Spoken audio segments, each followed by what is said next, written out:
ನಗರದ ಮನೆಯೊಂದರಲ್ಲಿ ಕೆಲವು ದಿನಗಳ ಹಿಂದೆ ಕಳ್ಳತನ ನಡೆಸಿ ಪರಾರಿಯಾಗಿದ್ದ ಕಳ್ಳನನ್ನ ಉಡುಪಿ ನಗರ ಠಾಣೆಯ ಪೊಲೀಸರು ಪತ್ತೆ ಹಚ್ಚಿ ಬಂಧಿಸಿದ್ದಾರೆ. ಜೊತೆಗೆ ಕಳ್ಳತನ ನಡೆಸಿದ ಚಿನ್ನಾಭರಣಗಳನ್ನು ವಶಕ್ಕೆ ಪಡೆದುಕೊಂಡಿದ್ದಾರೆ. ಬಂಧಿತ ಕಳ್ಳ ಕುಕ್ಕಿಕಟ್ಟೆ ನಿವಾಸಿ ಸುಕೇಶ್ ನಾಯ್ಕ್ ಎಂದು ತಿಳಿದು ಬಂದಿದೆ. ದೊಡ್ಡಣ್ಣಗುಡ್ಡೆ ಗುಂಡಿಬೈಲು ಪಂಚಜುಮಾದಿ ದೇವಸ್ಥಾನದ ಹಿಂಭಾಗದ ಮನೆಯಲ್ಲಿ ವಾಸವಾಗಿರುವ ಬಾಬು ಆಚಾರ್ಯ ಅವರು ತಮ್ಮ ಮನೆಯ ಚಿನ್ನಾಭರಣ ಕಳವು ಆದಾಗ ಪಂಚಜುಮಾದಿ ದೈವದ ಮೊರೆ ಹೋಗಿದ್ರು. ನನ್ನ ಚಿನ್ನಾಭರಣವನ್ನ ಮತ್ತೆ ಹಿಂದಿರುಗಿಸಿ ಕೊಡು ಎಂದು ಭಕ್ತಿಯಿಂದ ದೈವದಲ್ಲಿ ಪ್ರಾರ್ಥನೆಯನ್ನ ಮಾಡಿದರು. 2 ದಿವಸದಲ್ಲಿ ದರೋಡೆಕೋರರು ಪತ್ತೆಯಾಗಿ ಮತ್ತೆ ಚಿನ್ನಾಭರಣ ಬಾಬು ಆಚಾರ್ಯರ ಕೈ ಸೇರುವಂತಾಯಿತು.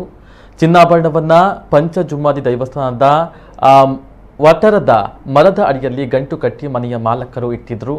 ಪೊಲೀಸರು ದರೋಡೆ ಮಾಡಿದ ದರೋಡೆಕೋರರನ್ನ ಕರೆತಂದಾಗ ವಿಚಾರಣೆಯ ಸಮಯದಲ್ಲಿ ಈ ವಿಚಾರವನ್ನ ಬಾಯ್ಬಿಟ್ಟಿದ್ರು.